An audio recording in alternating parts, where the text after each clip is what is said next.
Hello everyone! I haven't been here in a while, but today I want to share how I decided to transform our kitchen and make these concrete tiles for the walls. In this video, I'll walk you through the entire process, how to do concrete mass, pouring the concrete into the mold, decorating the tiles and finishing them.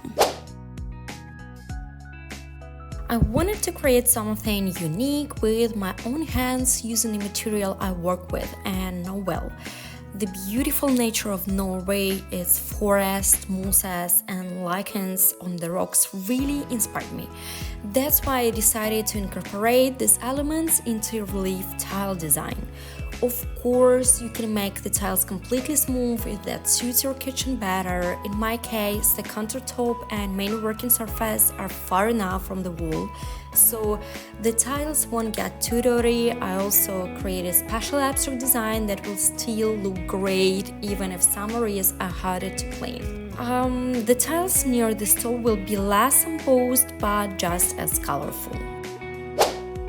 First, measure all the distances. I plan to arrange the tiles in 2 rows with varying widths so they fit together well. I've chosen 4 different sizes and I'll show you how I envision it.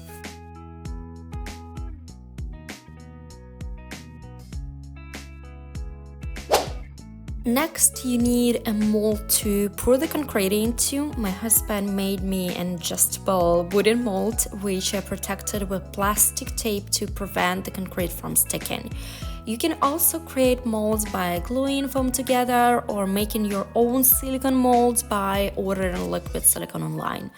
The thickness of your tile is important. Mine are around 0.9 centimeters thick, so I marked all sides to ensure consistency when pouring the concrete.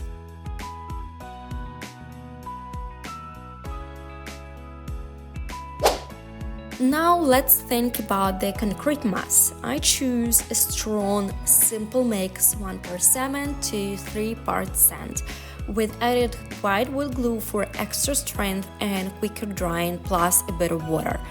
The mixture should be like a paste, not too liquid. Stir it well and let it set for 30 minutes. So I protected my work surface with plastic rope and started pouring the mixture into the mold. This is the easiest step. Just fill the mold and let them set for 2 to 3 days. The downside of this mold is that you can't move the mold while the concrete sets, and it's important to stir the mixture gently to avoid bubbles and gaps. Overall, I'm happy with the quality of these molds. After 2 days, carefully remove the tiles from the molds. Remember, concrete takes 30 days to fully harden. After taking them out, inspect the tiles and sand any rough edges while dipping them in water to prevent dust.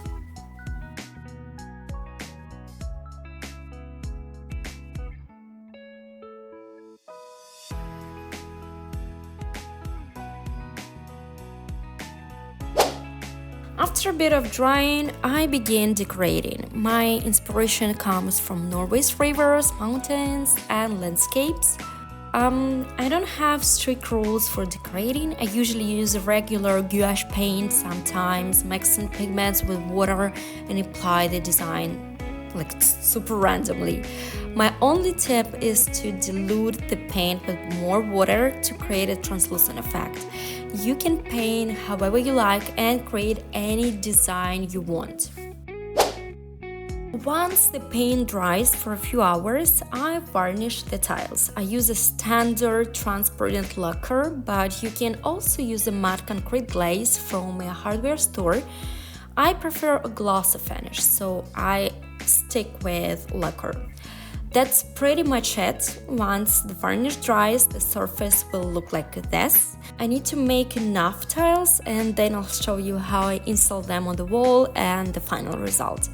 For now, I'll just attach them with double-sided tape to get a preview of how they look. I'm super excited. Just tell me in the comments what do you think.